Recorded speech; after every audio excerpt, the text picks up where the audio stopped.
I don't know. This is weird. It's the future. It's the future. It is. We're in it. Hello and welcome to Thanks for Writing. Hey, it's a Thanks for Writing!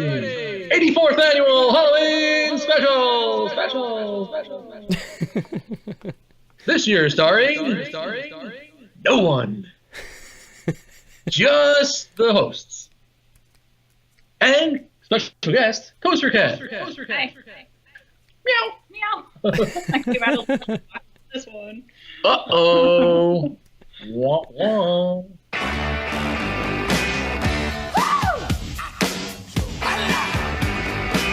Darling, you got to let me know. Should I stay or should I go? If you say that you are mine. Yeah, all right. Happy Halloween, everybody. Yeah, happy Halloween. It's another one. Another Halloween coming in September for you. That's how things go now, at least if you're into amusement parks. Oh, yeah. Yeah, or you work in a retail store, a big box store. Yeah. Get your Halloween early. It starts in like right after Labor Day, I think, pretty much. So yeah, we did it again, didn't we? They got us again. We had to do it. Halloween Horror Nights. 28. We did it. We already kind of let it out. 28. So that's the Orlando one. We did it. We did it all. We did it, didn't we? And then we did some of it again. And then, yes, Yeah. did it, and we did it again. And again, and again. No, just Yeah, so we're going to talk about it, right? That's what we do here. Yep. We'll go through everything we did, which was pretty much everything they had to offer. Was everything, yes, everything except for one. minus shows. Are we going to give, yeah, except for the show. Oh, did I ruin it? Because, yeah, we were such huge Bill and Ted fans that we boycotted this new piece of bullshit. Right? That's what we're going. That's what we're going with. A little embarrassing. Maybe we shouldn't go with that. Well, listen to our review from 2 years ago, Orlando, and you'll hear all about what we thought about Bill and Ted. And, yeah, whatever. We just didn't care about this new thing. No, I don't even remember the name of it. It's Academy of Villains. Ah, there you go. Okay. It's like the name of the troupe that puts it on, and it's, I don't know, song, dance, with some acrobatics. Sure. And pyrotechnics. I think that's what the description says in the brochure, on the website, whatever. So, yeah, you know, we just didn't care. I mean, we could have. We had time. We just, we'd rather ride rides when it comes down to it. You know, we did plenty of house time, and then it was just, let's do some rides. We're going to get another Mummy in. But if you see, let us know how it is, because I'm curious. Oh. But I also prefer rides, so. Yeah, you're a little curious. Yeah, I don't think we were even curious in the least, right? Not really. It's like we almost did it. We like kind of planned to do it towards the end of the second night, but then we blew it off for rides. Well, we love rides. Rides and drinks, actually. We tried the specialty drinks because that was actually more fun, more satisfying. Yeah, I don't know. They need to do. I hate to start this on like a nitpicky moment, but I guess we already did. So, they need to do a Halloween show. If it's a Halloween event, why not have a Halloween show? Yeah. I don't understand. Well, I guess we do kind of wonder. We did do this already too in previous episodes. It's the whole thriller thing, I guess, that sort of kicked it off. Whatever that was now, 30 so years ago. It's just, it doesn't make any sense. Do a Halloween show. Do a creepy, eerie show, and then I'll see it. I want to see it. What, you want like a play? I don't know. Like I just a horror play? Great Adventure figured it out. Our very own Great Adventure. They have a Halloween theme show. It wasn't the greatest either, but you know, Ghoulmaster's Ghosts. Yeah, okay. I appreciated that more than just, you know, thriller being done live. Right. Along with some bad jokes and whatever, a couple of fire effects and a couple of guys on trampolines. You know, it's just that I don't understand how that's Halloween. It doesn't tie in, really. Right. It's just something else to do. But give me something that is Halloween. So they can figure it out. Yeah. Yeah. Well, at the very least, now that the Beetlejuice Graveyard Review Show is gone, why don't they just do that during Horror Nights? You know, that's not a bad idea. Just bring that back for a brief run once Once a year. One 6-week period a year. Yeah. It's not a terrible idea, because then I might actually want to see that. I never wanted to see that during a regular day in the summer. Right. I might want to see it in October. At least it's Halloween-esque, I guess. It's a Halloween-esque movie. Beetlejuice. Yeah, something like that. Maybe a different movie every year is because Bill and Ted got old, and that wasn't necessarily Halloween either. But like a different movie to center it around as a central theme, and then you have your song and dance number in there, but like have other stuff that's kind of creepy or eerie or something. Yeah. Attempt to scare the audience at some moment or something, or just something that's more Halloween. Because then I'll be on board. Then I'll want to see. That's my review of Academy of Villains. Okay. That's our review. There you go. That we didn't see it, and all we did was complain. Okay. Now on to what we did do. What we did do. Right. So you want to start with scare zones or houses? Or we're just going to go in order? Have we did it? Sure. Yeah, so spoilers and all this stuff. If you don't want to know, turn it off now. Yeah, that's it. Because we're going to get into all this. Okay, so first thing we did was Stranger Things. Because that was a big bopper this year. It got the really long lines all the time. So we had to do it first, get it out of the way. And we still waited, an hour or something? Oh, we screwed up. Oh, the rain screwed us up. Come on, we were all drenched down to our underwear and socks. Yeah. Yeah, and an unfortunate or ill-timed rainstorm late afternoon, even for Florida. Because it was, 5:30? Yeah, it was right before they opened the gates and let us out. And, we got caught in that, so we had no choice. Just had to run through it. But we waited before we ran through it, so hundreds of people ran through it first and got online, which is why we wound up waiting. Yeah, I don't know I'm sure there's someone reporting it somewhere, but they're really letting those holding zones out early this year. I don't know what was going on, but it was early. Yeah, it was like they were letting the people out of the holding pen an hour early, and then just having them wait in line for, not moving, but waiting in line for an hour. Like a half hour, I guess, or right? Something like that, yeah. 6, yeah. Yeah. So that took us off guard, because that was different than 2 years ago. Right. We lost a little time, and then we ended up waiting a long time for Stranger Things. Okay, yeah. So Stranger Things, I was able to get in the first season before we went. I guess I should just say, it's an alright show. I like it. Pretty good. I'm not wild about it like so many people are, but pretty good. What do you guys think of the show? Yeah, we liked it. Yeah, I liked it. Looking forward to season 3. Yeah, we actually have seen the entire run so far, season 1. The house was just based on 1. Just season, lucky for me, it was just season 1, so I wasn't lost at all. Yeah, and that's the thing. The house is very, very faithful to the season, to the story, and I feel, you'll definitely get the jump scares no matter what you're doing, but this house, maybe more than others, I feel you'd be more lost if you hadn't seen the show. Yeah. And they're really, I know it's a big hit series, but they're really relying on the fact that you've seen the show in this one, I think. They're really assuming everyone who's going through it has seen it. Yeah, I guess so, It's a little weird, a little different even for Universal, I think. Something that I really liked that I know wasn't the biggest thing with everybody is that you walked through some scenes and then you walked through the opening credit thing and then you walked through some more scenes. I thought that was really fun. Yes, that was very good. That was very cool. Just like the TV show. Yeah, just like the show. Yeah, and I know I brought up at the time you guys like that, and I don't know that I didn't like it, but it's weird to me because it takes you out of being in the series or in the setting.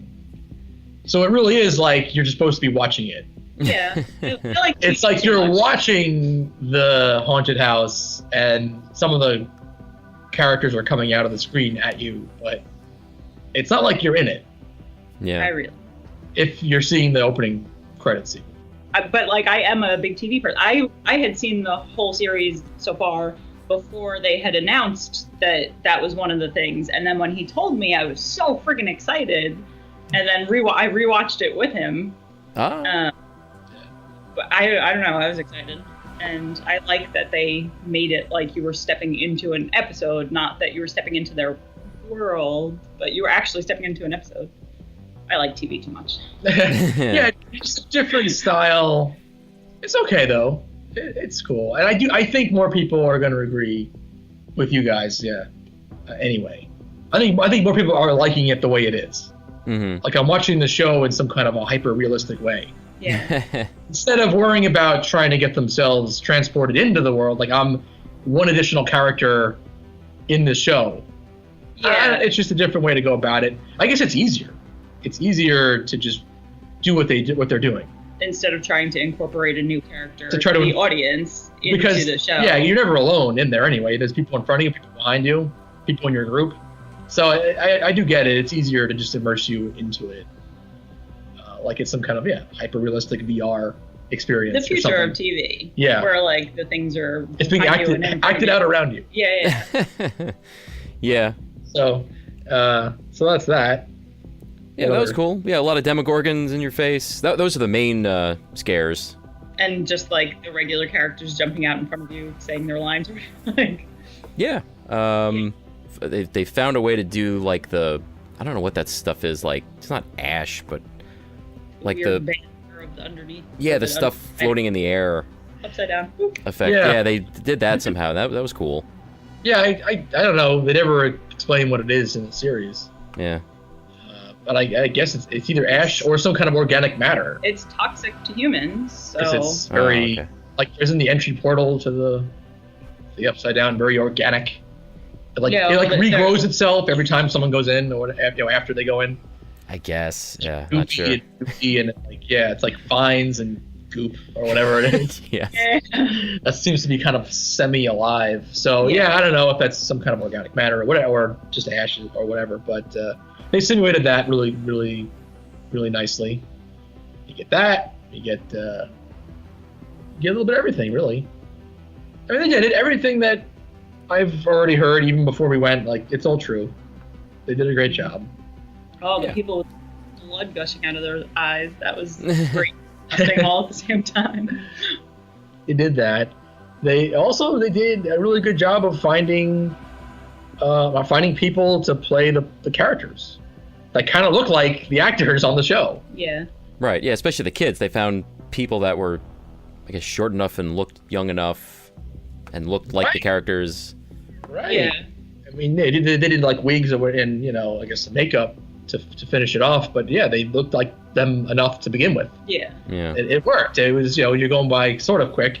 It was maybe a little overkill though. There was almost a few too many characters.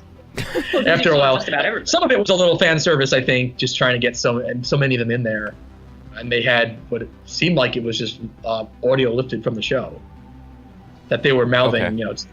It's what it seemed like anyway. Yeah, Yeah. when the sisters in the upside down calling for the guy, you can really tell I'm a Jonathan. big fan of the show. Right? Yeah. I'm just When have terrible this- memory.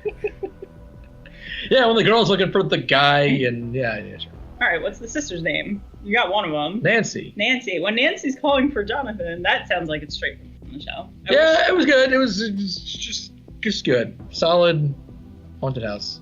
I wish that we would have gotten a chance to go through that one again, because I feel like there's probably parts you miss, since it is just however the audio hits while you're walking through. Because we didn't see all of the kids, right? I'm sure they're all there, but Yeah, we talked about that, how there's a few that we didn't see. Byers boys weren't in there. yeah. Right. And the other kid. Now I'm going to blank out on the name. The main guy. The main kid. Mike. He wasn't there. Yeah, I didn't Yeah. see Mike. But, I'm sure they're there at different moments or at different times. So. And like I saw Dustin as he was walking away, like as he was disappearing back into the forest, or what, like I would have liked to have seen it again, but not on 2 hours worth of line. Just walked straight Yeah. back through again. But that's something about all the houses. You really do almost need to do them twice just to get a better idea. Yeah. You get a good enough experience the first time through for sure, but there's definitely the additional details that I think you need to do a second go through to truly get all of them. All right. Any other thoughts on Stranger Things? I mean, it's that was the huge one. It's if you plan on doing it, you really do need to do that one first. I think the line never really goes down. Yeah. I mean, straight up through 1 in the morning, it remains at least 60, even up to the very end. So even if you want to get on 10 minutes before closing, like you're going to be there a while. So if you want to do it, you really need to go there first. And that's what everyone in the crowd really, for the most part, was doing. Yeah, everyone has the same idea. Like Poltergeist, I think is the second most popular, but it's only like a third the wait usually at any one time in the night. So you got to go there first. Really, there's no other way around it other than buying in and paying for some kind of express pass or VIP tour or something like that. But short of that, you're gonna wait a bit, but you got to get there first. Get there early.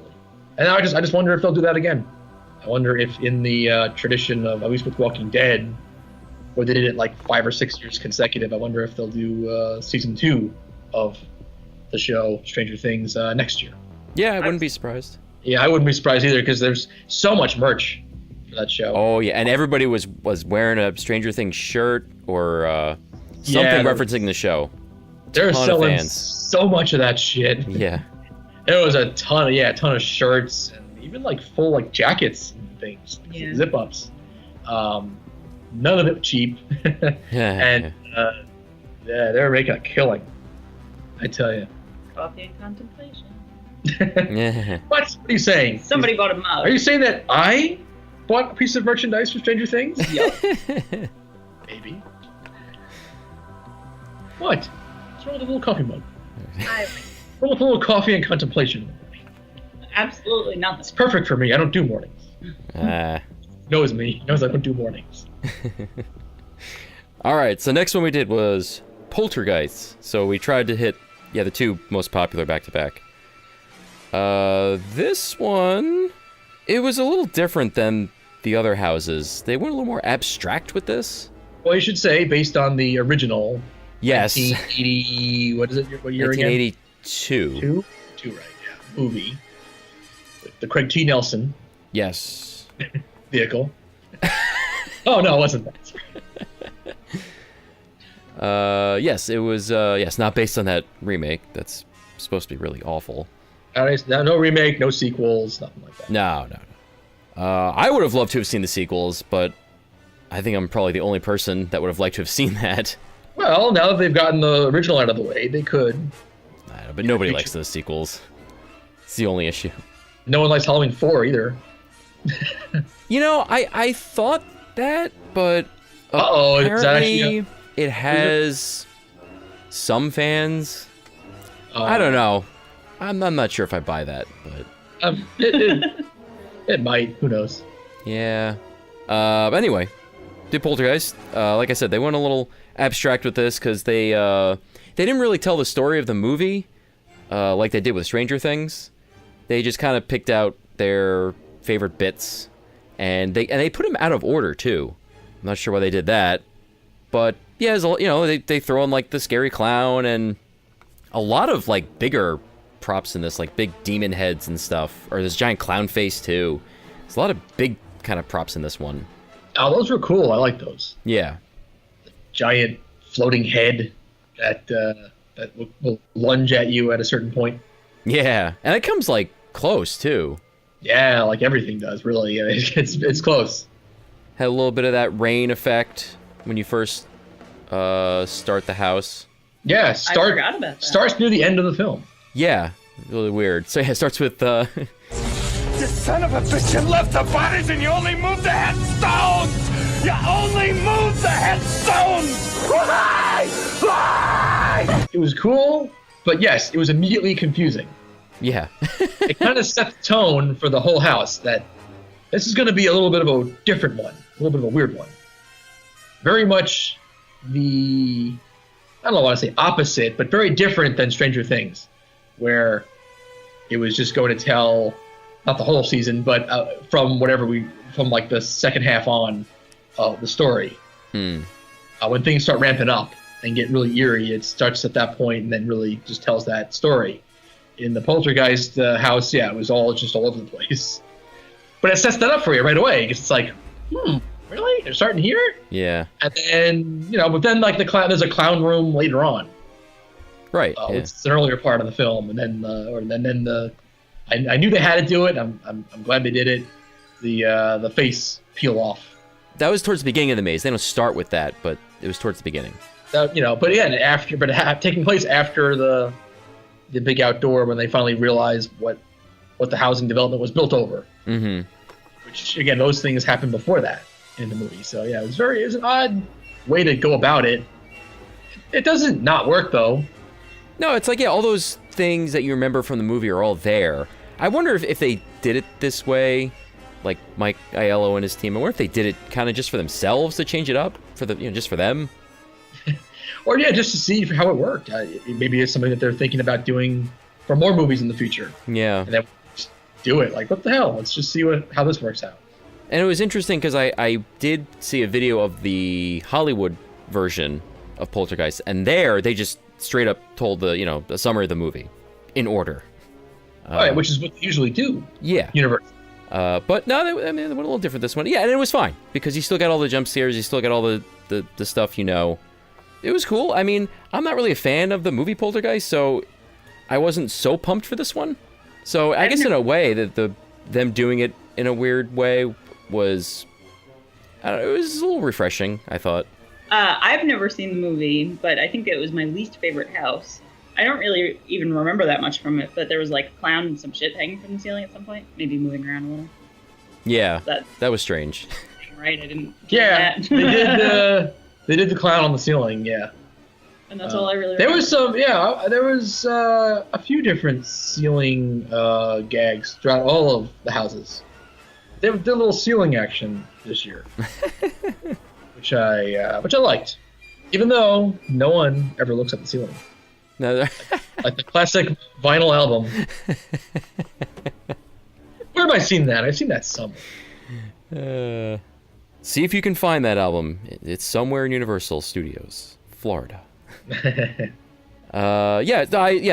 Poltergeist house was my second least favorite, I think. Oh, really? No one liked it. I thought it was fine. I don't know. It's like, can you tell we're getting a little jaded with Halloween Horror Nights already? I don't know. Are we? I don't know. Yeah, we are.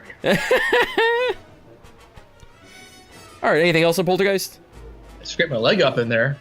I'll say that. That's the first time it's ever happened to me. It was a lapse in concentration. I'll blame myself. Okay. I wasn't paying attention and walked into a wall. Oh, all right. Just scraped my shin up a little bit. That's all. Poltergeist gotcha. The Geister. The Geister got me, yeah. I liked where you waited in that one. You had to wait like in the employee parking lot. Yeah. Behind the New York Street buildings. And it was still daylight out, and it was really weird and trippy. Yeah, this one and Stranger Things, they were both soundstage houses. Then the next one we did was a tent house. We did Slaughter Cinema next. That was the third one we did. Oh, wow. That was the third one. Okay. So this one is an original concept house. Here we go. Now we're getting good. And the theme was the Universal made up these cheesy 80s B horror movies. And they made up a lot of them. And each movie got like 2 rooms or something. Yeah, I was surprised. I know they released the list in the description before the event even started, but I guess I didn't really think about it. There was a really long list. It's really like 8 or 10 movies. Yeah, it really felt like they just had a lot of ideas at the table when they were going through making this one, and then they just decided that we'd do them all. It's almost like, well, we're now going to pick down like the best 4 or something, and they're like, nah, why do that? Just use them all. Yeah. Let's go for it. Maybe they couldn't come up with more than 2 rooms for any of them. Maybe, you want to look at it that way, that's possible, working backwards. Yeah, because obviously these aren't real movies, so there's nothing to go off of. It's just... Yeah. Maybe they couldn't come up with more than one scene that would be a pivotal moment in any one of these fictitious movies. So they're just like, all right, we'll just do one quick scene for each. Yeah, and it works. It's great. Yeah, I kind of like that it was so varied.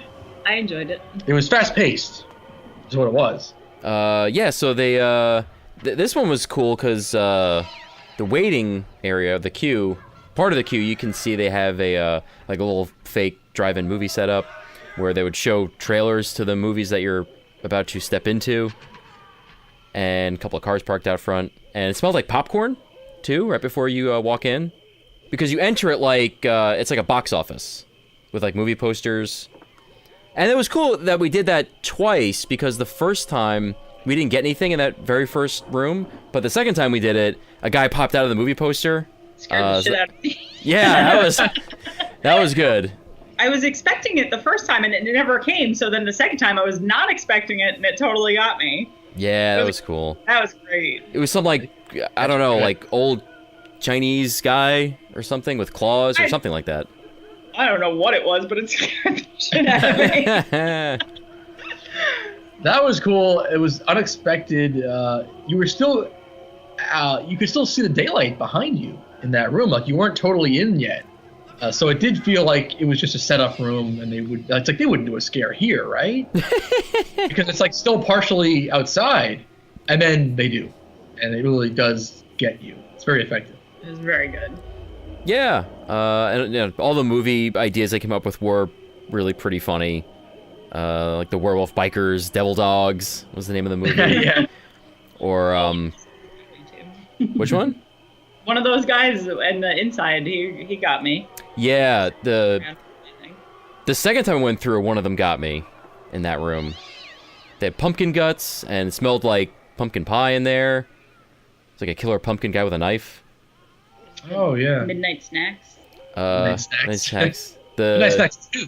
Oh, right. sorry. Get it right. My bad. What was the subtitle on that? It was something about home warming, the house warming, house swarming? Oh, the house swarming? Is that what? Yeah. Yeah, house swarming. House swarming. House swarming. I love the fact that in written form, it was Midnight Snack 2, but the voiceover guy on the phony trailer kept saying Midnight Snacks 2. Yeah. I just felt that added to the B movie cheese of it all. Like they couldn't even decide what it was really called. Is it Midnight Snack 2? Midnight Snacks 2. Yeah. Or what was the first one? Was it Midnight Snack or Midnight Snacks?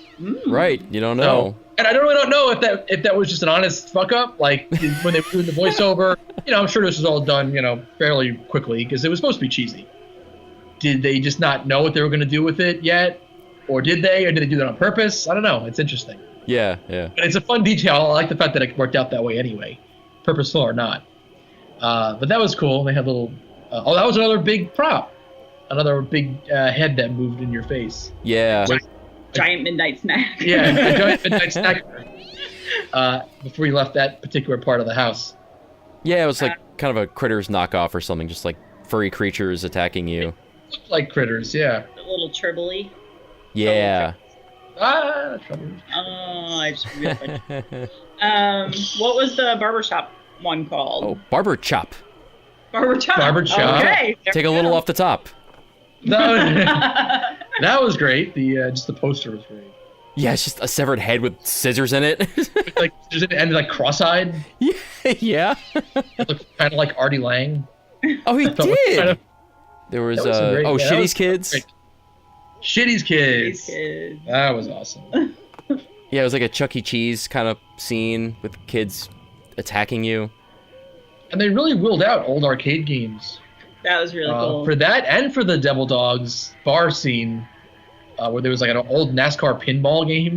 And like a cigarette machine. Yeah. Oh, like, that's right. Like real, I touched the real it. deal. Yeah, like real arcade games plugged in and everything. That was neat. That was really good. It was I know it's Universal at this point. We should expect that, but it's nice to be delighted sometimes with stuff like that. It's still, I guess we're not that jaded, at least not yet. Yeah. No, Sometimes the little details like that can still kind of get us. Yeah, it's fun. right.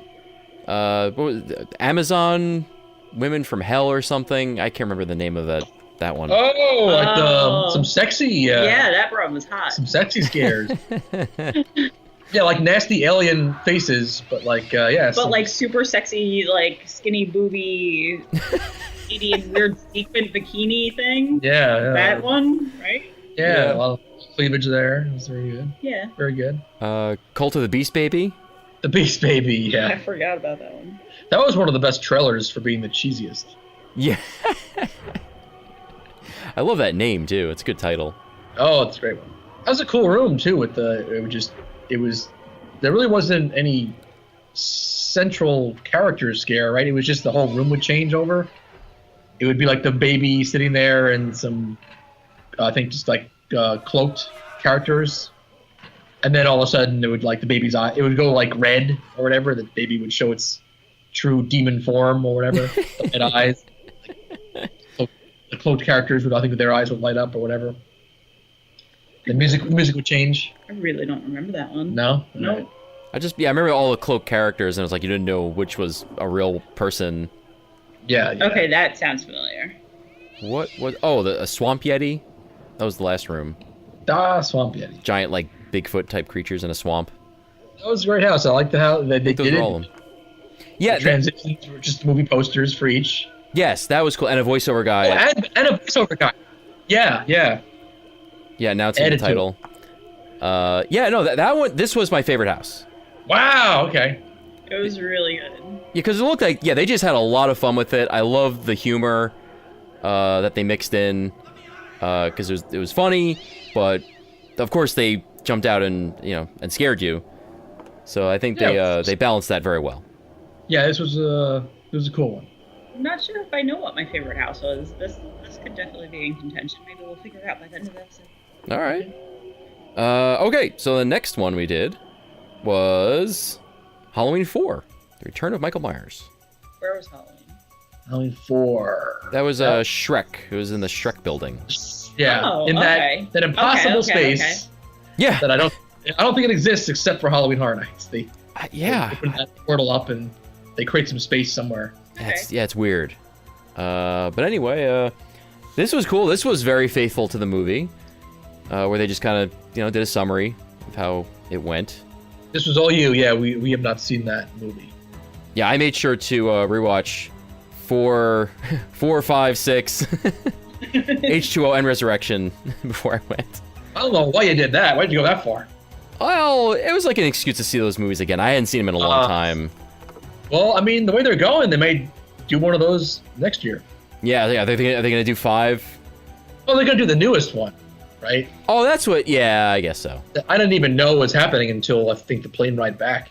Yeah, that's right. And we saw the trailer. We happened to see it. Yeah, I can't believe they're doing another one, and they're doing some weird. We're gonna ignore some of the sequels, but not others. Yeah, I think they're ignoring everything after the first movie, I believe, something like that. Oh, okay. Which is weird Right. because they had done that before. They did that with Halloween H2O 20 years ago, where they ignored everything after, I think, the second movie, actually. So doing that again. All right, whatever. So Halloween 4. Halloween 4. Bunch of Michael Myers in your face. It was really cool. I don't know. I don't really know what to say about this one. Yeah, a little Wayne's World, little Austin Powers, right? What else did he do? Love Guru? Oh yeah, when I got to Love Guru, I kind of took me out of it. Yeah. Cat in the Hat? That was going too. Oh god! Then we got Cat in the Hat in there, and then I was like, oh man, this is really. Now I know why you don't see this guy anymore. Yeah. No, it wasn't that. It wasn't that Michael Myers, or that's Michael Myers. No, same name. Michael Myers. Okay. Oh, it's Mike Myers. That's Mike Myers. Yeah. Okay. Mikey. And we saw the other Mike Myers. Michael Myers. Yeah, Mike. Although there was one scene that got me. We went through this house twice. There was one scene that got me both times, where it's like in the middle. There's Michael Myers standing with Jamie, his niece, the little girl in the clown costume, and I was expecting Michael Myers to come out and attack me, but it was a little girl that steps forward, and it got me both times. I think that got me both times also. And she appears at the end of the maze, and she got me on the second time going through. The very end I guess she has scissors. She's supposed to have scissors. But, yeah, it's good. It's a good house. I don't know. Yeah, that was just okay. I think that one. I hadn't seen the movie, although I understood everything that was going on just the same. It's a slasher movie. It's like, yeah, Not you hard don't... to understand. Yeah, I've seen other Halloween movies, so like, yeah, whatever. It was fine. It was one of the shorter ones. It was a little smaller in scope, I guess, because of that Shrek space. I think that space, that was used 2 years ago for Krampus. Krampus. Yeah. I was almost going to say Krankus. Krampus, and that was also a little shorter. I think that's just a smaller space, like you said. Yeah. All right, I guess that's it for that one. Yeah, there's not much to say. It's a lot of Michael Myers. Yeah. Trick or Treat was the next one we did. Trick or Treat. Yeah, get it right.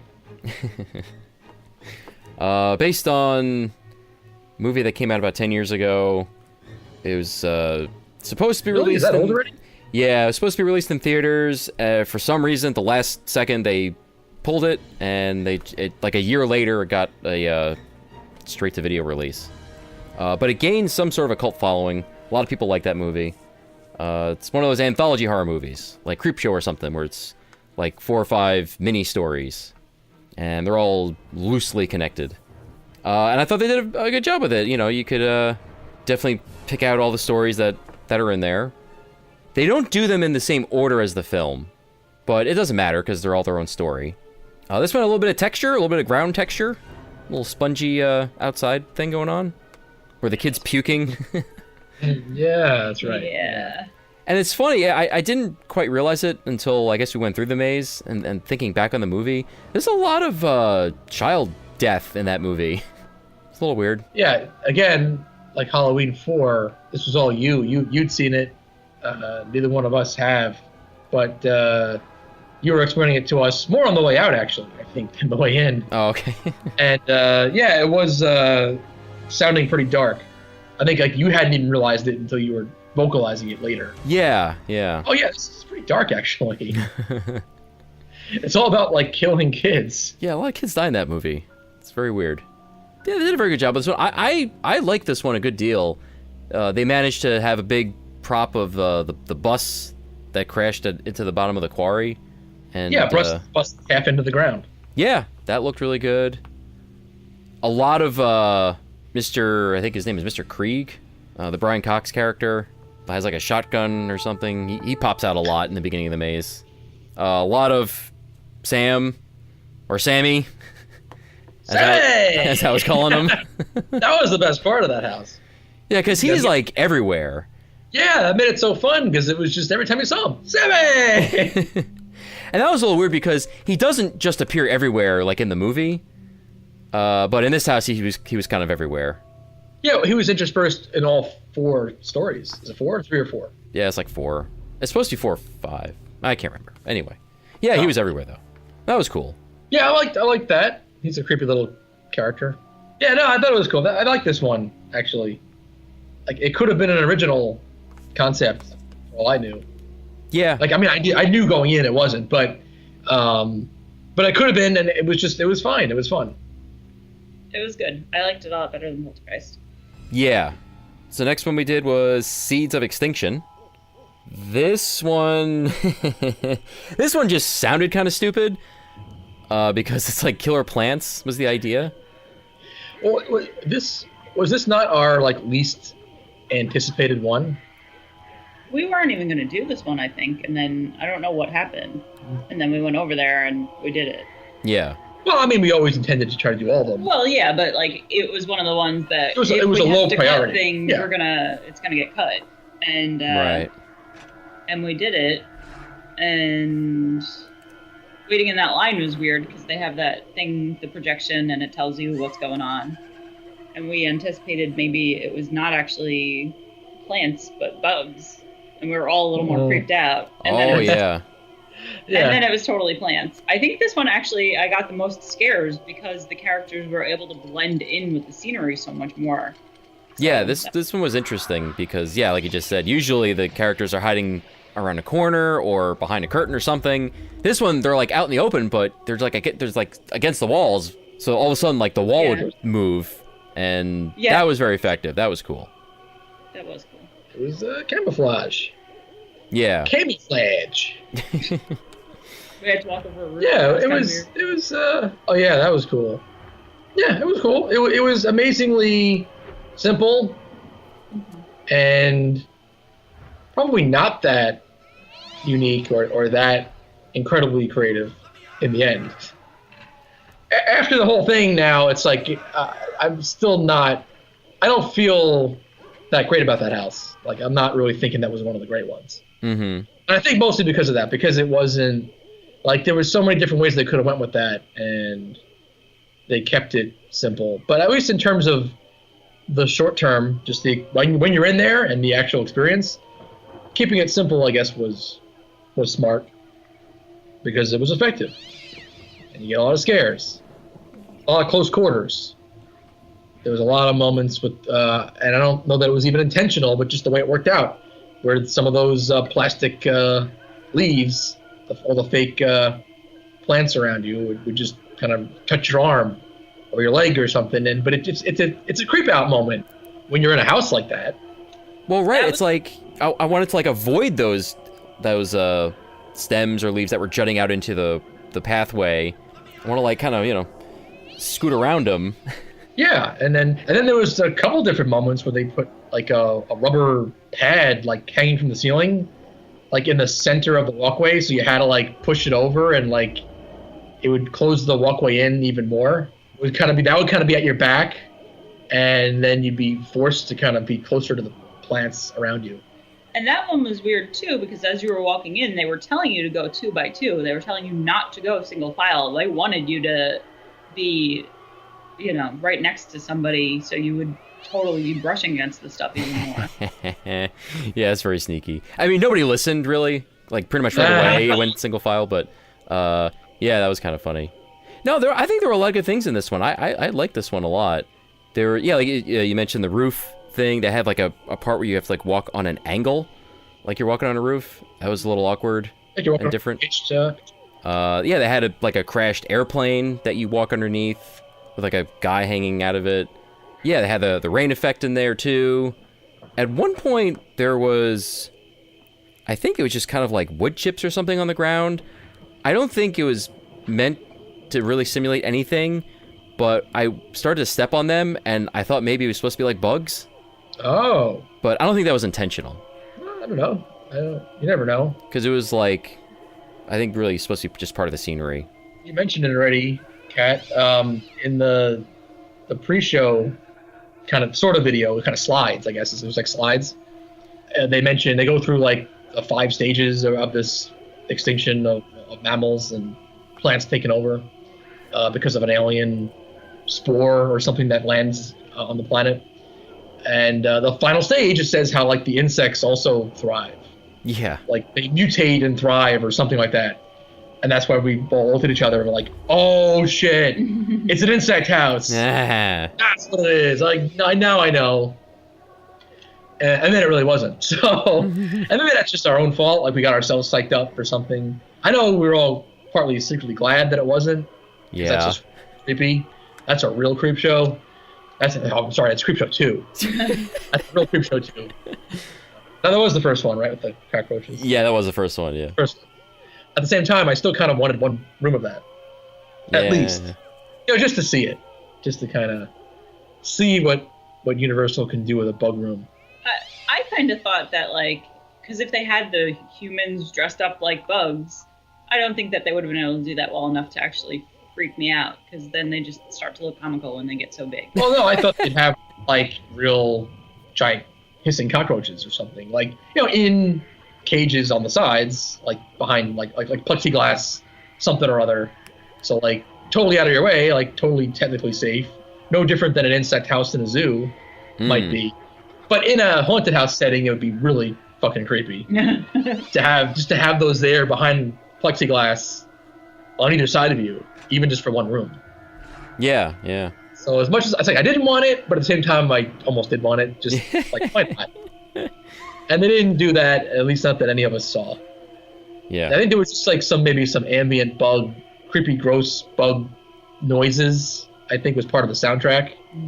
It also could have just been like these hyper mutated plants that are supposed to be like kind of hissing and chirping at some points. I don't know. And then maybe that sawdust wood chip thing. I don't know, but yeah, like you said, probably not. It was probably just trying to give it the organic feel more than any specific creature being that on the floor. But whatever. I mean, it was good. It was good and effective for what it was. Good solid house. It was bringing them in. At least when we did it, I think that was the longest wait for any of the original houses that we did. It was a lot more than the wait time that was posted. I know that. Yeah. Yeah.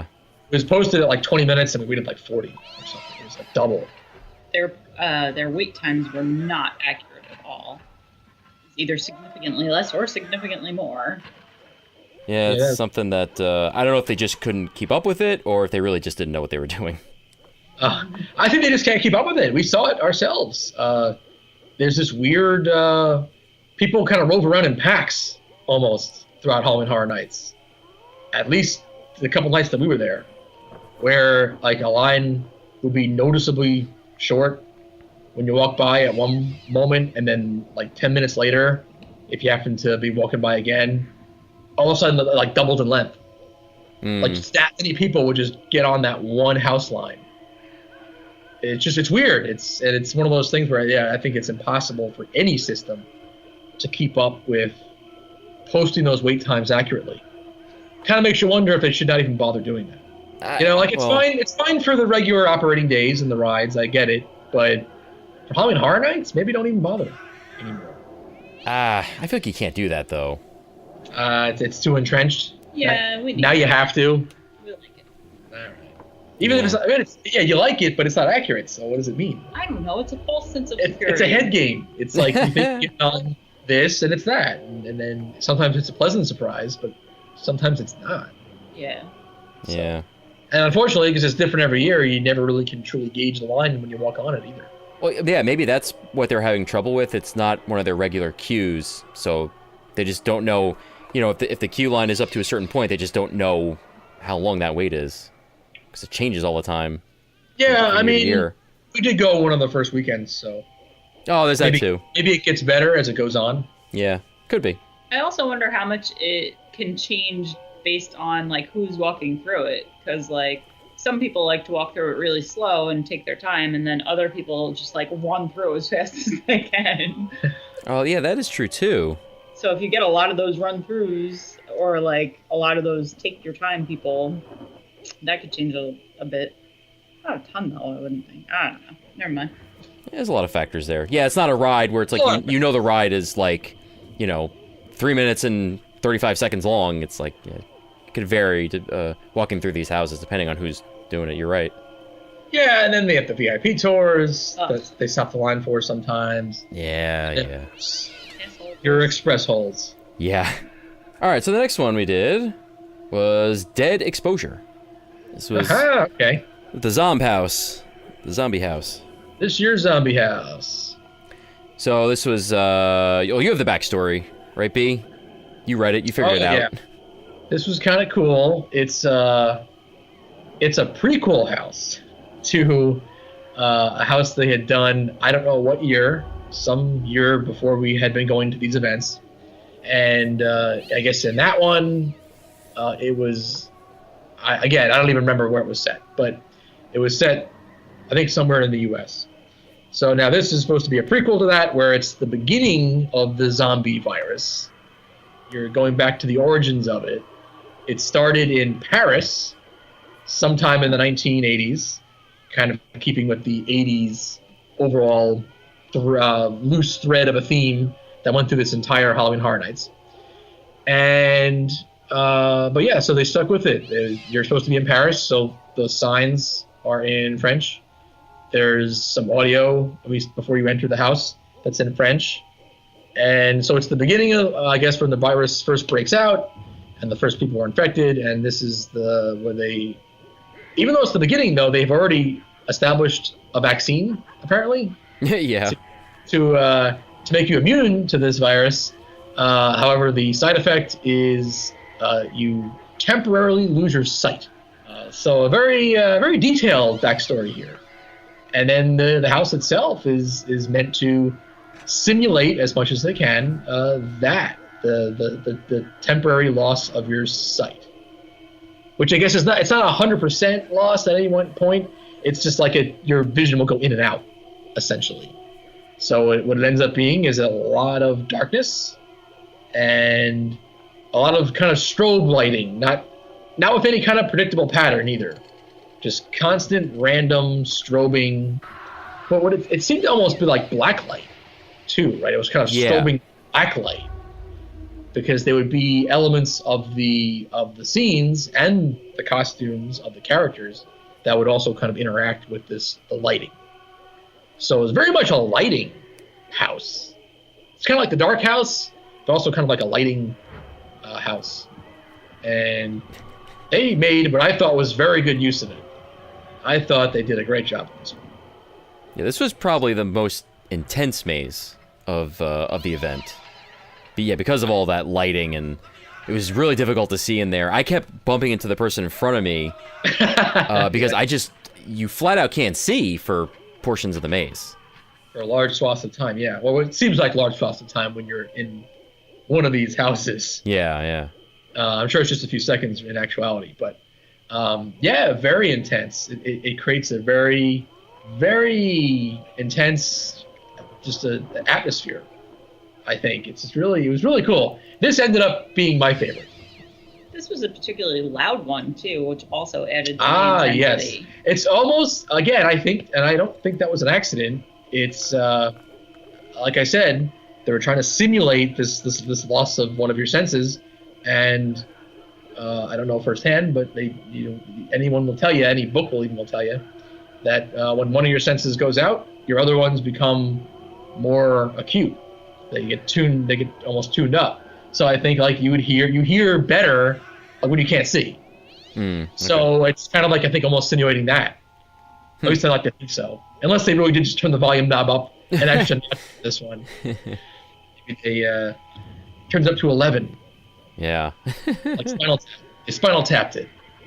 But no, I mean, I think they did do it on purpose. I think they made it a little extra loud too to kind of simulate that even more. Yeah, it was very loud, very intense. Some of the greatest moments. Again, just simple stuff. A lot of times the simplest stuff is the greatest stuff. When you just had the subway room was awesome. With the subway car, there was some like mannequins, and then the real people you didn't know who was real, who was not. Although I think the second time we walked through, was there no one real in there? I think it was just mannequins. I think you're right.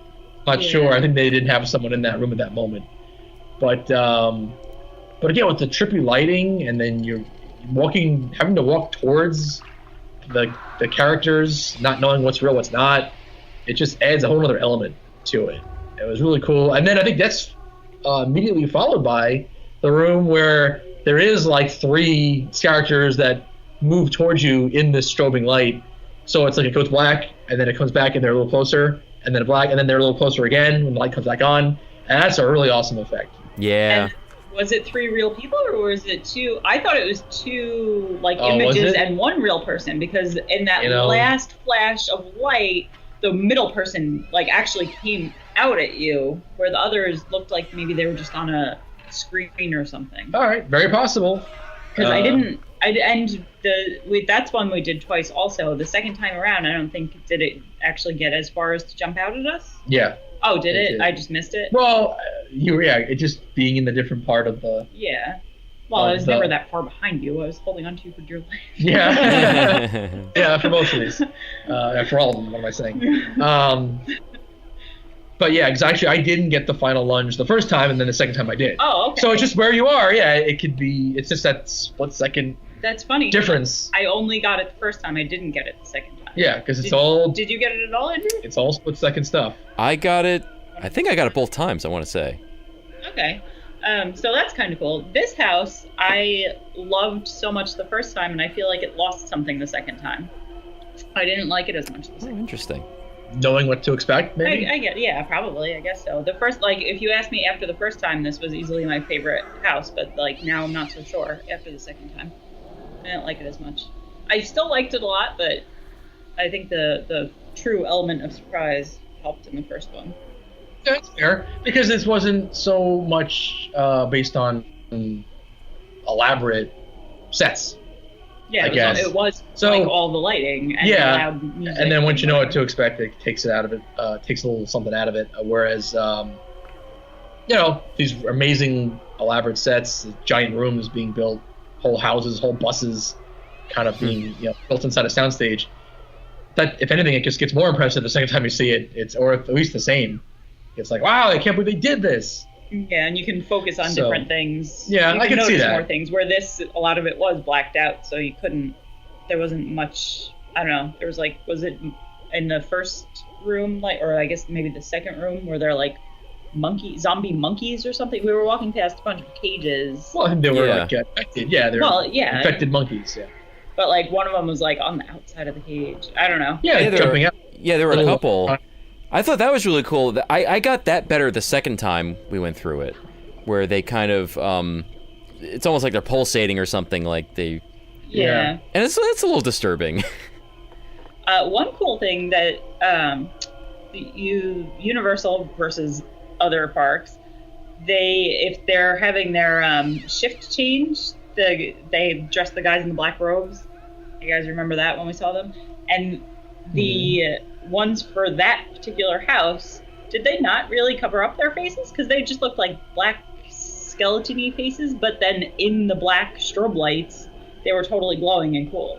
But I thought when they walked past us, it just was black, their faces. Yeah. You know? Yeah. Yeah, I think that's how I remember it, yeah. So it was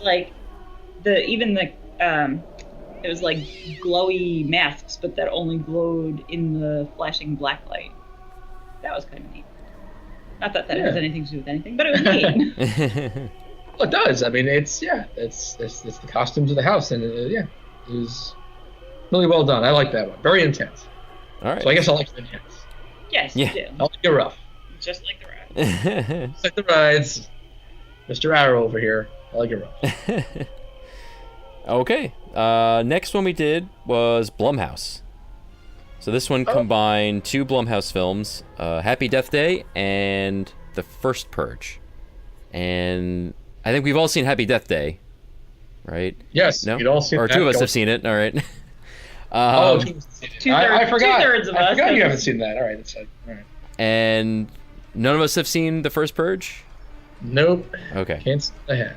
So can't speak to the accuracy of the second half of this house. But the first half, Happy Death Day, I thought it was a lot of fun. Well, we almost got a private showing because this was the last house we hit on the first night we did Halloween Horror Nights.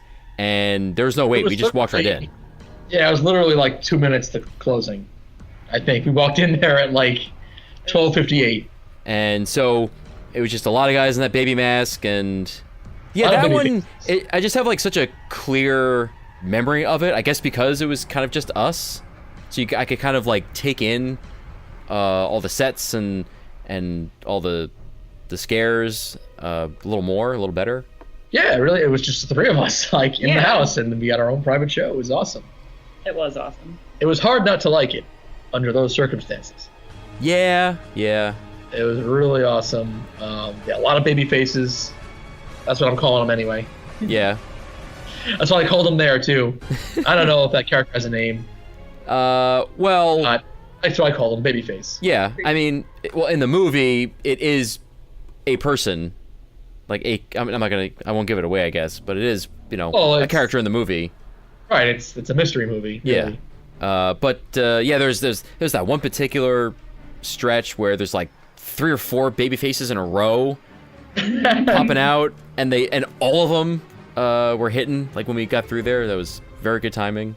Well, they had no one else to go for, so that was it. That one intersection where I think 3, it ended up that 3 came out at the same time, right? It was because it was a 4-way intersection, but you're supposed to go the one way, and the other 3 ways all had one of the baby faces at one point, which really actually I don't think is how it should be, because you shouldn't normally see more than one at one time. Yeah, we still weren't sure if they were all supposed to jump out at us or if it was just because there was nobody before or behind us. Yeah. I don't know if it was a special moment just for us or what, but that was cool anyway. I'm kind of glad that we didn't do it again and that it'll just remain the way it was. Yeah. It's always how I'll remember that house now. And I kind of like that. I don't need to know how it really should be. It's fine, because it was perfect. Yeah. Nice one, dickhead. Yeah, that was good. Oh, that was great. They did it. They did simulate the day resetting. I wasn't sure if they were going to do that completely, because there's a lot of other stuff in that movie where they could have kind of ignored that, but they did go for that day resetting thing, and that was neat. I'm glad they did that. Yeah. They did it with, like, you went through the closet. Yeah. Every time, which I guess in itself is a little abstract, but just had to find a way that you as the audience sort of somehow transitioned into the next resetting of it. Like, had us go through the closet. Yeah. Anyway, the second half of the Blumhouse house. Yeah, that's right, Blumhouse. Blumhouse house. Yeah, the first Purge, I don't know. It because I haven't seen the movie, I didn't really know what was going on. At the same time, it seemed kind of like generic horror. It's just like guys in creepy masks and costumes, and you're like in an alleyway, and they're attacking you. I don't know. And that one character, there was just like one guy that kept jumping out at us. Yeah. A bunch of guys that looked really similar. Was it one guy? Or I don't know. I really have no idea. I guess that's the main character of that film. That was some weird thing, right? Yeah, he was always like mostly naked, right? Wasn't he like in his underwear? I think. And then he always had his shirt off, at least. Yeah, or his shirt was always off, and then there was like hacked up mannequins or something. Oh, that's right. Yeah, there's that naked room. Mannequins. I don't know if there's mannequins in the movie or if that was supposed to simulate real women. I don't have any idea. Yeah. But it seemed like there was something like that going on. So it's like second half of that house was, I don't know, not great, I guess. But it sucked.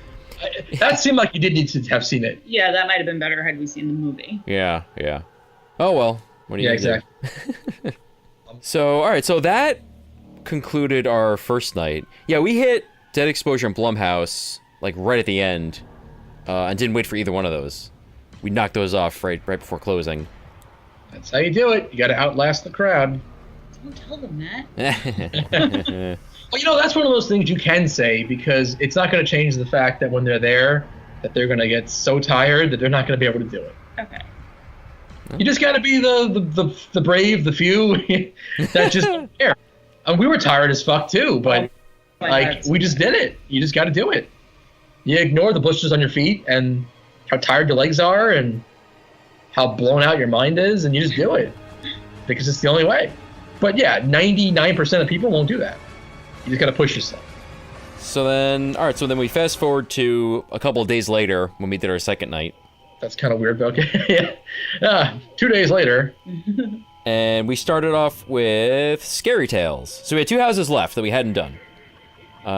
So Scary Tales was next on the list. And this was their Fairy Tales Gone Awry theme that they had done a couple times in the past. They like doing this one. Yeah, this is like the 4th or 5th one, I think. Yeah, this was Scary Tales something. I don't know, there was some subtitle to it. I don't remember what it was. But anyway. So the witch, I forgot. The witch comes along and she like curses all of the good fairy tales and makes them bad instead. Is that basically the gist of it? Yeah, it kind of twists all the traditional fairy tales into something gory or evil, or just a lot more twisted and dark. Although a lot of them are twisted and dark to begin with. Yeah, a lot of those fairy tales are really strange. Which kind of makes this a good idea when you think about it. Mm-hmm. So this one starts off with the witch, I guess, casting her spell or doing something, and she's on a some sort of a wire or something where she can jump out over your head and hop on different platforms. I think this was the best opening of all the houses this year. Yeah. It was very impressive. That like an entire exterior castle set that you walk out in and you're out in front of it, and then you eventually walk into it, and that's the beginning of the house proper. And yes, the witch up on the top of the castle above you, and then she can occasionally just jump over to the crowd for kind of a startle, but really just a cool effect, just a cool moment. She looked great. The set looked great. Yeah, it's all great. It was awesome. Yeah, this was a really good one. I think, B, you had said it, after we did it, I could see why they kind of keep doing this Twisted Fairy Tales theme, because it is really cool. It does work. It seems like you can have a lot of fun with it. Exactly, a lot of fun.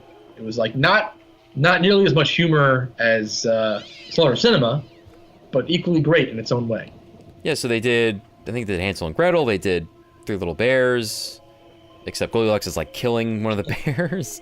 That was the twist on that one. Yeah, it's like a murderous Goldilocks. Yeah. Poor baby. Yeah, I don't know. Didn't he I don't watch the know whole which thing? one it was. I couldn't figure that out. But The Hansel and Gretel scene smelled like cookies or something. Smelled like sweets. That I liked. well, it was like you actually did walk into a gingerbread house. Yeah. Yeah. And the Three Little Pigs, it was like they were killing people or something. That smelled like smoky, like they were smoking something. Like on a fire. Well, do their houses get? Oh, never mind. Their houses get blown down, not lit on fire. Never mind. Yeah. Yeah. Well, in the traditional version. I wasn't really. That was the one I think I got the least. What about Humpty Dumpty? In the moment, it didn't click for me. Yeah, I kind of wish we had gotten to this house a second time. Me too. Yeah. Definitely some details that I know we missed. But that was cool. Yeah, Humpty Dumpty. Humpty Dumpty You were just being mentioning. splattered all over the soldiers or whatever. It was like the same story for him. He just falls off and just gets Like kills obliterated. other people somehow. But in this version, yeah, like his insides were like, it was like scalding hot egg or something, and then that like burns the Kingsmen, and then a bunch of them, I guess, die of nasty burns or whatever. That's weird. Or it's like acid, I guess, maybe, or something, whatever it was. But that was kind of neat. Just a weird twist on that. Poisonous egg. Yeah, something. He had gone bad. Spoiled egg. Spoiled Yeah. egg. It was one rotten egg, you know that? It was like sea creatures or something. I'm not sure what that was. Oh, it did Little Mermaid. Oh, that was supposed to be Actually- Little Mermaid? It did Yeah. Little Mermaid. Oh, yeah. okay. I didn't get that at the time. Like traditional Little Mermaid. Yeah, not the Disney.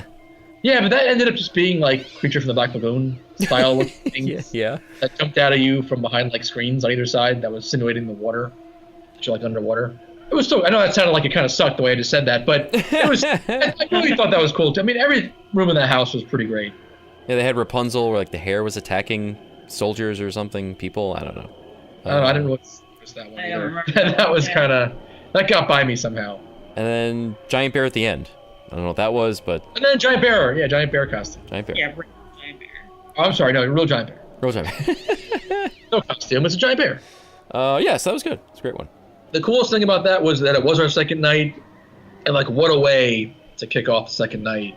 Mm. We only had left we hadn't seen, and yet, just when you think you've seen everything, at that point, we've seen 8 houses because it's more than ever this year, and then that hits that first scene with the castle and the witch, and it's just like, oh shit, Yeah. we still got it. Like there's still more surprises here that I haven't seen. It's more spectacle. It was awesome. So it was a great way to kick off the second half of our personal journey through Halloween Horror Nights this year. And then the last one we did, which we didn't get to till later, was Carnival Carnage. And this house kept closing. Yeah, that was a pain in the ass. Yes, there was problems with it that night in particular. But also it just seemed that of all the original houses, that may have had the longest wait consistently. Yeah. Maybe even more than, I think I mentioned it already with Seeds of Extinction, the plant one. But I think this might have even had longer waits more consistently throughout the night, each night. People really wanted to see this one, which is nice. I like that. Kind of it's rusting, rotted out carnival rides. That was what they kind of mentioned in the description. And that's kind of cool. People wanted to see that. I know, we wanted to see that. Yeah. But then we did the house, and it was Yeah, exactly. not And then I what did we thought. And now I can't unsee it. No, it wasn't like horrible like that, but yes, it was just one of those things. It was a case of me building it up in my mind to be something and then it not delivering. Yeah. Like I really was picturing an old tilt-a-whirl vehicle where they have these giant backs, they're very tall, and then like someone jumping out of that, having it like with his back to you and then someone jumping out. Stuff like that, like actual classic ride vehicles. And because I think it says that something about parts of old rides and how that was going to be the foundation of this house, and then it didn't deliver on that note. There were parts of carousels. There were parts. You kept defending it. I know you wanted Graveyard, but it was really Carnival, and it was Carnival Junkyard, not whatever. Right, it was Junkyard. It was just Junkyard. It was. I don't know. you wanted something different than it was. Yeah. But I'm admitting that. I'm not. I know, and again, this is another one we only did once, so I guess I'll never do it again. But yeah, I only had the one time through, and yes, my whole view of it was kind of skewed. I kind of would need to do it again now with my different expectations to see if I could just relax and enjoy it. But I only had the one shot, and so they'll forever be in my mind the worst one of Halloween Horror Nights 2018. I thought it was pretty good. Just because, and I know, and I'm admitting, I'm not saying it was horrible on its own merits. It was way off from what I wanted it to be. Yeah, I think this was my least favorite as well. I think really more so because I just wasn't so into the junkyard theme. It almost had like a post-apocalypse vibe to it also, because you had people like wearing weird costumes pieced together from different pieces of clothing or different, like a metal mask or something, just like weird stuff like that I don't know, at least for like a horror, a haunted maze, I don't know, I just wasn't so into that. I just had a weird realization. It was supposed to be Carnival Graveyard? No, what was it called? Yeah, Carnival Graveyard. There was the person... Carnival Carnage, I'm sorry. Carnival Carnage. Okay, the person warned us when we were walking in about the trespassing or whatever. He said something, she, I don't even remember.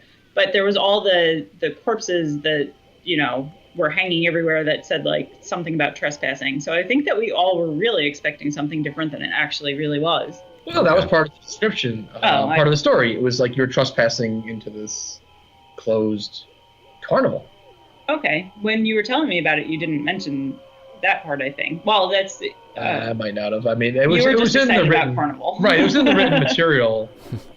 And then, yes, they had already impaled a bunch of the previous trespassers, and they had their bodies just on display with, like, the sign above it, like, trespassers. Previous trespassers is what happens.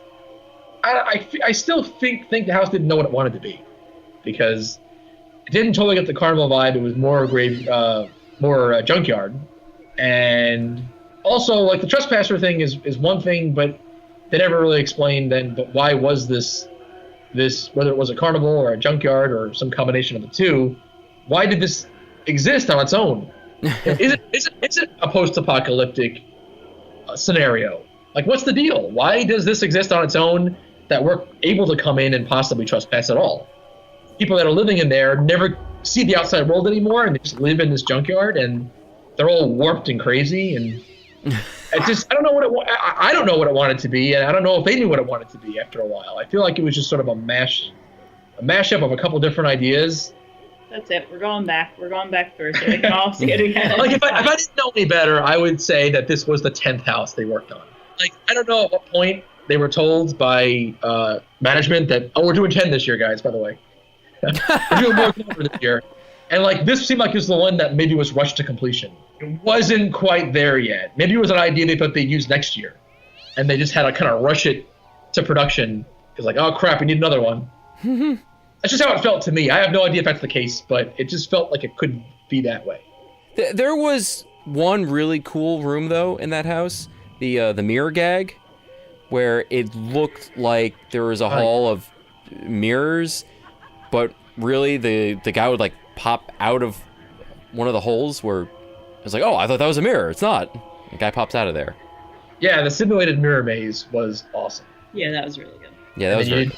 Where they were coming from. Crazy misdirection in that space. Yeah. That was cool. They did one moment of that also in Scary Tales.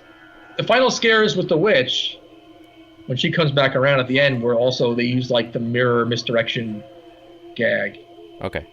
So you don't realize, you think she's coming from at you, and then she's really, like, right next to you, and then hits you with the jump, and that was really cool. I also might have enjoyed this house better if I hadn't seen just last year at Not Scary Farm their dark ride. I think it was just called Dark Ride. I think so. That was an actual. The theme was an old carnival dark ride that had closed, and you were walking through it, and it was all, like, legitimately haunted now. Always different, just creepy, from creepy guys to actual creatures, I think, or living dead or whatever. And that was really, really well done. To the point that you walked over, like, an actual ride track, like a simulated ride track, and then there was some crashed ride vehicles, and you would go back and forth from walking the ride path to walking behind the scenes. And we had a whole review of this on last year's Halloween episode. But if I hadn't already done that just a year ago, I could have maybe enjoyed this Carnival house at Halloween Horror Nights more. But that was so great. That I thought was a Universal quality house at Knott's last year. So then I wanted that again. But on just atmosphere and everything, and you know, the soundtrack and the costumes, it was still on par with the rest of the houses. It was just as good in that sense. Okay. Yeah, so all right, so those are the houses. Scare zones? Scorchels? Oh, werewolf. There were scare zones? I don't know if there was any scare zones this year. Or like selfie zones. Yeah, I mean, I will we can go through them in a second, but I will say that wow, how the existence of cell phones changes things when it comes to scare zones, because they really, and I feel like it's something that probably happened gradually over time, where people would want to take these selfies with the characters in the scare zones, and eventually I guess Universal just kind of gave up and were like, all right, give them what they want. This is what they want, so give it to them. So they hardly go for scares anymore in the quote-unquote scare zones. Yeah, at least that was our experience. Because they're really, and then, again, I think that's what people want. So I think they're just pleasing the crowd, which you can't blame them for. But people just want to have those opportunities to pose with these really elaborately themed costumes. People in the costumes. Which I guess is whatever. I don't know. You know, especially now more than ever at 10 houses, there's enough space to get your jump scares in. I guess if the midway is something a little different, I guess that's okay. But anyway, yeah, let's go through what they actually are. I guess the big one, if you want to call it that, was the Vamp 85. It was the vampire scare zone where it was supposed to be New Year's 1985. And they were blasting some 80s music, and they had it was kind of silly, they had Vampire Michael Jackson and Vampire Prince and Vampire 80s Tina Turner, you know, and an MC and stuff. Yeah, they went a different direction than I thought they would. They went with different 80s music celebrities being turned into vampires. Yeah. I didn't expect that. No. Oh, and a news crew. They had a reporter and someone with a camera interviewing people. I don't understand what that was about, but they had that. Yeah, I saw that at one point. There was a couple of cool sets. I mean, they had a mini New Year's ball that supposedly dropped every hour. We never saw it, though. Yeah, we always missed it. And then I did love the stage with the band where all the band members were impaled through their instruments or through the microphones. Yeah, that was hilarious. They all were dead. I enjoyed dancing through the zone with the 80s music. Yeah, it had a cool dance party vibe. Yeah, it was all right. Again, yeah, it was no scares, I guess, but none of these were really delivering on that. None of them really had scares for the most part. It was just all atmosphere and, streetmosphere, you might say. Yeah. It was fun. I think they all were fun in their own way. This was cool for what it was. This was in the New York Street area. So there's that one. There's that one. They had the Chucky one, where instead of doing what Hollywood did last year, where they had a bunch of full human-sized Chuckies with chainsaws. Yeah, we covered that. That was really something else. They brought out a Chucky puppet for someone to manipulate, and they have a guy, doing crowd work, just asking people where they're from, their name, and all this stuff. Yeah, it was a cool stage with he was in the good guy doll box. I don't know, the two times we passed by it, the guy wasn't being mean or mean enough. He's really just kind of asking them regular questions without, delivering jokes. It was really, it was very bad crowd work is what it was. Yeah. Very amateurish, very bad. I don't even know that it has to be insulting. I can kind of see where they would want to avoid that these days. Yeah, I guess so. But you can still be funny though. Like it never got to any jokes. I think was the problem.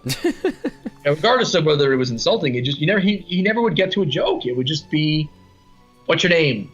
What do you do?" And then he'd just kind of make some more observation about whatever line of work that person was in. Yeah. And then go on to the next person. It was constant, "What do you do?" It was just occupation or career questions. It wasn't really varied, and it didn't go anywhere. Yeah. So that I don't know if whose fault that was, if they just got the wrong people to play the part, or if they were just being directed poorly. Maybe so afraid of offending anyone that they just ended up being a bunch of nothing. I don't know whose fault it was. It was direction or individual actors, but I did notice though the first night, the voice was almost spot on. He really did a great Chucky impression. Whereas the second night it wasn't nearly as good. But both nights the content was equally good. To the point that we didn't let it stay very long because there was nothing really going on. Yeah, it's like ironically, the Chucky part of the Chucky Scare Zone was the weakest part of it. Yeah, it was such a missed opportunity. They should have hired the dunk tank clown from the Meadowlands Fair. Oh man, that guy. Yeah. That's the person between me and you. We saw that a few years ago. Oh, he was great. He was mean. He was downright mean and too edgy for a major a company like Universal. Yeah. 2018, he was too edgy. I was surprised he was getting away with that even there. Oh yeah, like Meadowlands. It's a major like state-sponsored event, and like that was really edgy. Yeah. And then the rest of the zone was a whole mishmash of just weird, just like some random toy references. Yeah, it was all toys. They had the barrel of monkeys. They had the Easy Bake Oven with a person sticking out of it that smelled delicious. Yeah. They replicated that toy strawberry smell to a T. Okay. They had Operation? Yeah, but they called it something else. They probably called the Easy Bake Oven something else too. But yeah, it was like human-sized versions of all these toys. Yeah. They're all like blown up. Like they had giant Cabbage Patch dolls with knives and Care Bears, I guess, with knives or whatever. And like blood on their faces. Like yeah. They've been killing for a while already. Was that supposed to be Pee Wee Herman that we got a picture with? Yeah, there was some weird Pee Wee Herman, but it was like a Pee Wee Herman doll come to life. Yeah, weird. Deal. That was weird. That was. That really was. That was just a weird thing, a weird place to go. And how about the big naked guy? But that was the scariest thing of all, yeah. The big baby guy. Just a big fat guy with wearing nothing but a diaper, sneakers, and some sort of face mask. But yeah, that was gross. Because it was just a legitimate, like, 300-pound man. Just like, just almost naked with just an adult-sized diaper on. Yeah. He was, like, shaved clean to look like a baby, right? Oh. I didn't look. It was dark. I didn't look that close. I didn't notice, like, a belly or anything. Yeah, I guess he was shaved. That was weird, because I don't even know what that was supposed to be. Yeah. I don't know. I got nothing. I mean, it worked for the creep factor of it. I'll say that. I mean, none of that stuff has anything to do with Child's Play or the Chucky series. No, not at all. And I don't even know that it wasn't even all 80s. Creepy toy zone. Like the monkey, those weird barrel of monkeys, that's an old toy. Mm-hmm. Wait. Still had those when we were kids in the 80s. Yeah, sure. Did you not have one of those? Okay, great. I had one. Yeah, we had one. Yeah, and I hate the fact that they still use the stitched up Chucky. Oh. As the main image of him, especially since he was in the good guy box. You know, like the movie, at least in the originals, when the movie reset and he'd end up back in the box, it's because he was like remade. Like he should be pristine again. Not the one where he's just got the face stitched up. Yeah. Like later movies one. So they should have had him just regular Chucky. They kind of screwed that up. All right, yeah, there was the pumpkin scare zone, pumpkin creatures. Well, it was Twisted Tradition. Okay. That was so it was supposed to be some a twist on the Halloween tradition, I guess, of carving jack-o'-lanterns, where somehow jack-o'-lanterns and humans got like morphed into these new creatures, I guess, some sort, right? Sure. Some kind of weird walking pumpkin people. That's what it ended up being. You know, it didn't matter because it was just cool. It Yeah. was really cool. It just looked great. This is a case of where I would give anyone a pass on the backstory and just say, you know what, this had to be done. Good for you guys for doing it, going ahead with it. It doesn't matter that it didn't really come together and make all that much sense. It was just the costumes were great. Yeah, the costumes and the makeup. Yeah, excellent. Yeah, because it was just they used like blacklight inside the suits, so it was like the insides, the innards were glowing. And for a couple of them, it was even a little hard on first glance to see like how the person was in the suit. Were there a couple of like girls with like a potato sack over their head with faces on it or something? Like, Yeah, a couple almost of like Sammy. A couple of potato sack faces. Yeah. Couple of those. They had those shaky things that they were supposed to see. Yeah, the shaker can. They did try a couple of those shaker can weak scares on that zone. Yeah. But I like that one. That was a cool one. But that was cool. That Yeah. was definitely like the coolest looking. The set dressing, the pumpkins and the trees were great. Yeah. Yeah. And it seemed like they were on some kind of a cycle where they would actually be dark and then would like light up, each tree would light up like one at a time. Or like each row of jack-o'-lanterns until eventually the whole thing was lit, and it was really cool. What else we got? Oh, the over by the Simpsons area, they had the chainsaw guys. It was like cabaret chainsaw or something. I'm not sure what they were going for. Were they pirates? I Pretty sure don't they know. were pirates. Pirates? No, I The don't know. guys. There was like the busty women, but couldn't pirates wear corsets too? Yeah, I it was don't like know. busty babes. I can see where you get in the cabaret with the women. Yeah, the guys were they were just like wrestlers. It was like Bludgeon Brothers theme or something. It was, or just like sideshow freak guys or something. I don't know what they were going for. Okay. Well, this was unofficial, right? This was like not even advertised, Oh, so Googling it right? not Was it not on the map? I don't know if this was even officially a thing. It was just they just had a bunch of these people with chainsaws out in front of Simpsons. Yeah, I think you're right. It's not advertised. It's not on the website.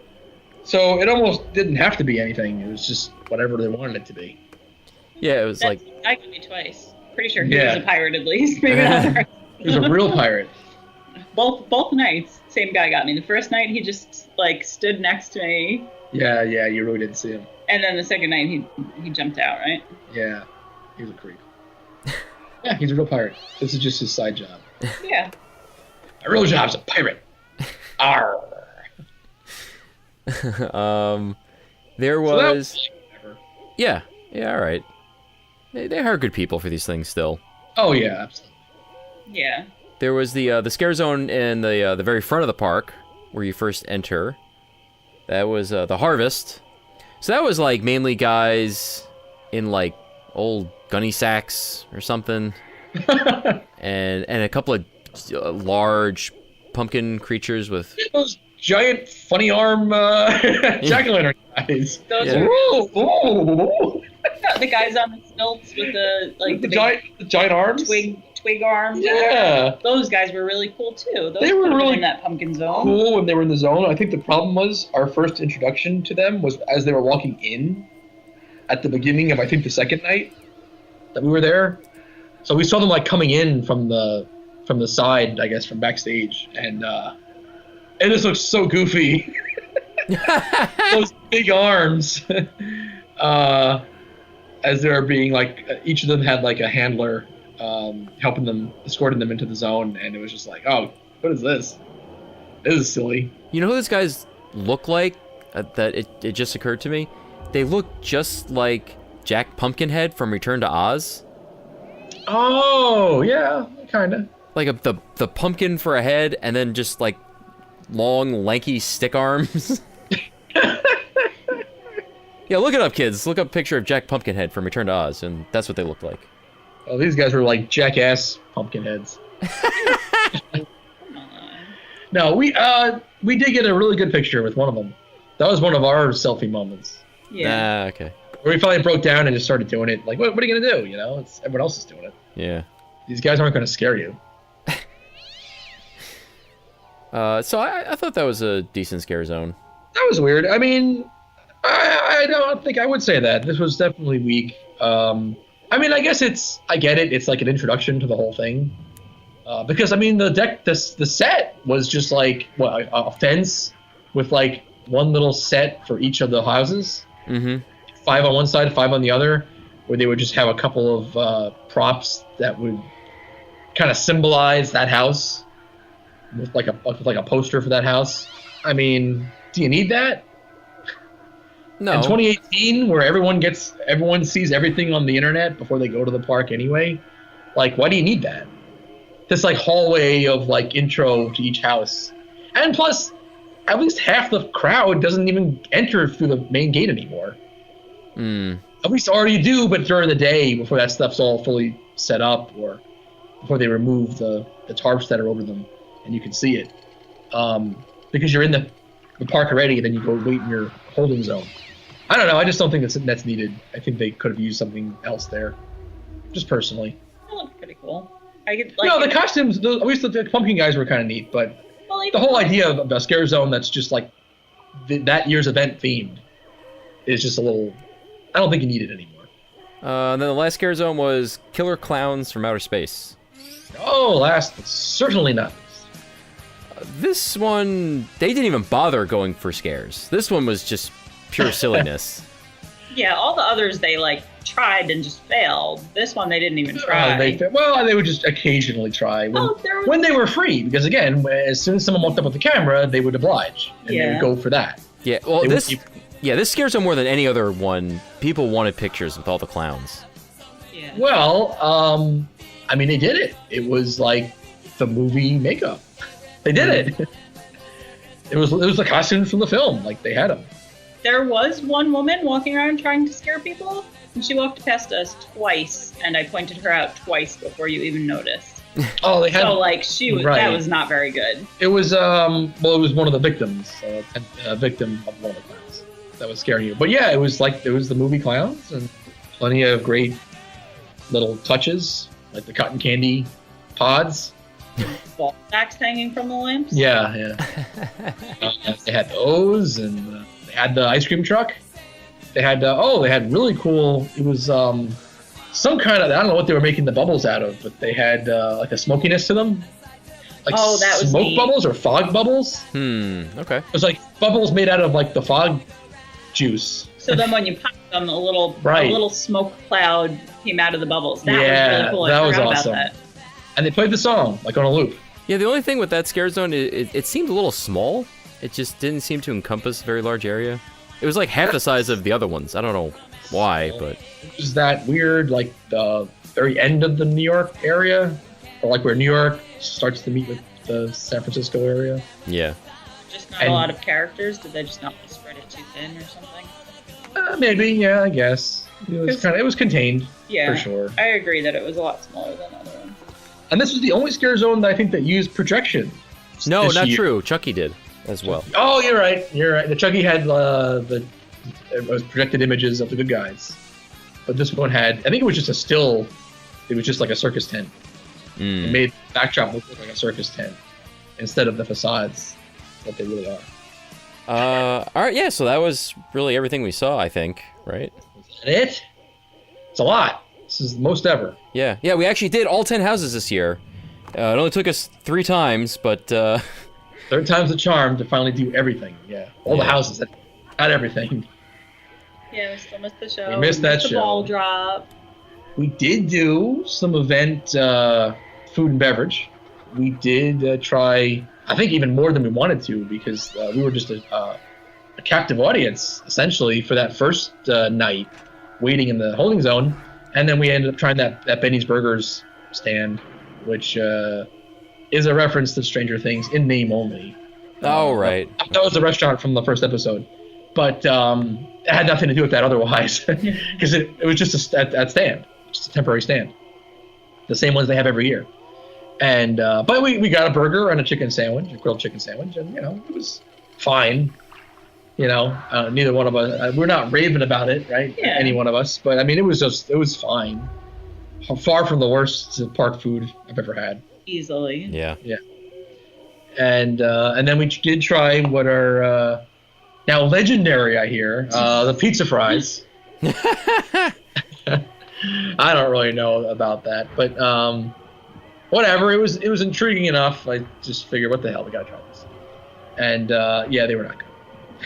They should have been half the price, easily. Oh yeah. Well, I mean, most of the park food's a rip-off anyway, but this seemed more of a rip-off than usual because it was just it was too simple. It was just a bag of frozen fries, and then just with mozzarella cheese, some cheap tomato sauce, pepperoni and sausage. Just throw on top. Which is good in theory, but especially for the amount they give you, it should not have been more than $5, and I think it was 10. I think it was 10, and it was a rather small amount, and it wasn't quality ingredients. Like if it was like a real fry, like from the Potato Patch at Kennywood, maybe that'd be different. But those cheap frozen crinkle cut fries weren't doing it. Yeah. It was $5 worth of fine. It wasn't $10. It was maybe $3 for the fine. But we were in a park. $3 anywhere else, but at a park, $5 would have been plenty for that. So we did that, and then it took us to like the very end, but we did get a couple drinks. You tried the Twisted. You tried the main event drink, which was the gnarly twist. Something like that. Which was actually, they had two different mixed drinks, and then the gnarly twist was both of them in a cup that had two sides to it, the wall in between. And then a twisted straw where you drink from each side equally, if you can get it right. Yeah, in theory. Yeah. And one was like a berry fruit flavored drink, and the other one was a Long Island iced tea. Yeah. Yeah. So, and they did combine fairly well. Surprisingly well. Yeah. Because I had some sips too, so that was all right. I mean, the souvenir cup's kind of fun. That's the whole reason I wanted it. Yeah. Let's be honest. We're looking forward to making some lemonade iced teas at home in that cup. Or a Miami Vice. Or a Miami Vice. I had the pumpkin beer. That wasn't really event exclusive, though. That was just Shipyard. Okay. Right? It was Shipyard brand, I think. I don't know. You said it was very earthy. Yeah, earthy, very earthy pumpkin. I'm sorry, what? No, yeah, you said Shipyard. Yeah. Yeah, it was a Shipyard, very earthy pumpkin beer. But I do like a pumpkin beer, so first one I've had so far this year. And then we did try the waffle. They did a couple of gimmicky waffle desserts, also trying to tie in with Stranger Things on that. I mean, that was good. I mean, we didn't get the really ridiculous extravaganza one. Triple decker extravaganza with whipped cream and what is it? Jelly beans and other disgusting things. Yeah, it's like Reese's Pieces and jelly beans and M&Ms or whatever. It's like it was too many things on that. That was not going to be good, so I didn't get that. But we got the strawberry shortcake one. So just basically your basic little strawberry shortcake dessert. Fresh made waffle. That was nice. Right, using a fresh made waffle instead of like a little vanilla cake thing that you might see elsewhere. And it was good. It was good for what it was. It was simple, but it was good. It worked. Quality waffle. Yeah, quality waffle. Good whipped cream. It was two waffles with some whipped cream in between and on top, and some real strawberries in the middle, which I liked, and some fake disgusting strawberries on top, which you liked. The fake strawberry goop that I actually do like. Cool. I like both. I mean, I like the real strawberries too. It's not like I don't like those, but I like that strawberry mix, strawberry topping, whatever it is. So that was good. So I could recommend all that stuff. I mean, of course, it's all a bit overpriced. Mm-hmm. So prepared for that. If none of that stuff is your cup of tea, I mean, I wouldn't do it just to do it. I wouldn't recommend to someone, oh, you gotta do the drink because it's so awesome on its own.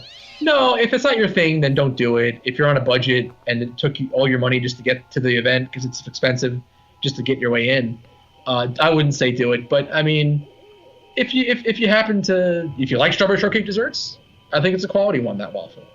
If you always do a drink every year, think about that pumpkin beer. It was really good. Or the regular drink is the cool gnarly twist thing is good. If you have a weird obsession with really cool cups, do the gnarly twist.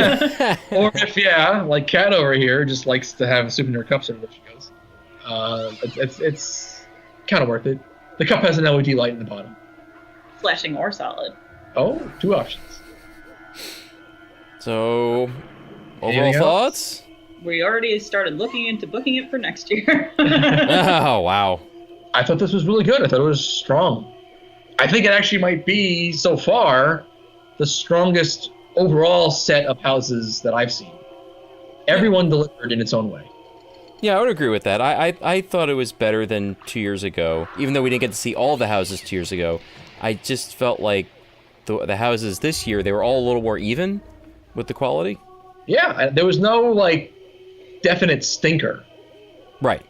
It was a little funny that some of the houses we were not as excited for wound up being some of our more favorite ones. Oh, yeah. It's interesting. Yeah, I think the original concept houses were stronger than the movie houses this year. Yeah, that was interesting how that kind of turned out. We already kind of called it as we were doing it. My favorite was the Dead Exposure. And then I'm still not really sure. I liked them all a lot. I loved Dead Exposure. I liked the Seeds of Extinction way more than I thought I would. Seeds of Extinction? Okay. Yeah. The Slaughter Cinema was really great. I don't know. I liked them all. Okay, but again, you just named 3 original concepts. So Poltergeist was the worst. and that's movie houses. And then Andrew. Yeah, I like Slaughter Cinema the best. Yeah, you said that. But even so like we all gravitated towards the originals. Yeah, but even like the ones, like the movie houses that I wasn't expecting a whole lot from, like Blumhouse or Trick or Treat, they turned out to be really good and a lot of fun. Agreed. Yeah, the big ones on paper this year kind of came up the shortest. Yeah, strangely enough. You know, Stranger Thingsly enough. Yeah. Although Stranger Things was good though. That was definitely that was not weak. You know, that was a strong one. It was solid, but it was almost too faithful to the material. It was too much of just telling a story and hitting certain fan service notes instead of trying to be something a little beyond the series and be creepy and scary. Yeah, I know what you mean. My only problem with the Stranger Things house was I have the same problem with rides. My wait time versus quality of the attraction. Like a good solid coaster, I will not like it as much if I have to wait an hour for it. But like a decent coaster, I'll love a lot more if I can walk onto it.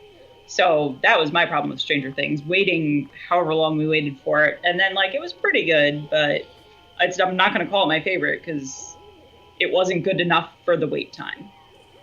Yeah, I can see in my that. opinion. Yeah, it's unfortunate how that works, but yeah. They shouldn't do Universal Express for Halloween Horror Nights. That's such bullshit. We all paid extra to be here, so then why are you offering even these other tiers where people can just pay to cut the line? That was annoying. That was a real problem. That was even especially annoying for us because they literally kept cutting us off at us. We kept being the... Yes. There's some. I guess we just look like we want to wait longer or something. We just have a look to us because it's like every fucking time when they had to reach a point where they were going to cut off the main line so they could let some more express holes through, we always got it. And they ask how many people in your party. Why is 3 such a bad number? Why did they hate us? I don't know. When we were the group of 7, they were like, all right, go ahead. But when it was 3 of us, no, hold on, we're going to let these guys through first. Yeah, it was a pain in the ass. Yeah, it was terrible. That express, whatever. I mean, it's like we could talk about it till we're blue in the face, but it's never going to go back. I mean, that's it. It's there. It's there forever. Just wait another 5-10 years. We'll be the express and we'll be like, this is the best thing exactly. ever! That's what's going to happen. It's like eventually we'll break down and then we'll just pay for it. Because that's what happens. It sucks, though. It does. It really sucks. I agree. If they're going to do that, they should pick like 2 or 3 nights throughout the season and just do that. Yeah, like on the Wednesdays when they're not open or something. You know, Tuesday and Wednesday they don't do it. Like, do other nights that you're not already doing, and like, figure that out. It's really puts a damper on things. But not to end on a downer. They did a really great job. Very strong year. It did not look strong on paper. I have to admit, I was actually not really excited for this year's lineup. just based on the movies they were using, and then even the original concept houses, like that Seeds of Extinction, sounded kind of dumb. But it turned out to be a really good year. Yeah, I agree. All right, any other thoughts? No, I still, we talked about it in one of the queues. I still also want to see like a non-horror movie done. Yes. Too, just like an action. We talked about like Die Hard would be like, you know, because if you're just gonna do jump scares anyway, like you could create plenty of jump scares in that with the intense audio and intense bloody, dying characters, and just have, and even Bruce Willis would constantly pop out again and startle you as he's going through some of his famous lines and some of the famous moments in that movie. Like something like that, just a kick-ass action film could work. Oh, definitely, yeah. Fun, you know, so let's go for it.